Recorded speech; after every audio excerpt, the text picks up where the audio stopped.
Yung aking mansanas. Babago kong bading ngayon na mulaklak na.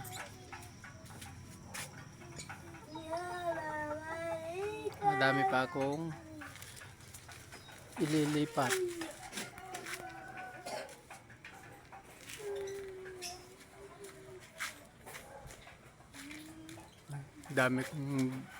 Daming bunga ng aking mansanas eh. Oh.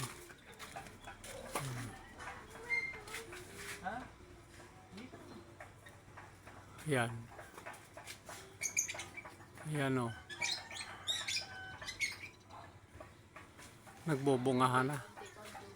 Ito bago. Ito ang maganda na rin ito. Minarkot ko. Kaya lang ngayon, sa paso lang siya nakalagay. Ayoko yun. Eh, dalawa alin sa dalawa.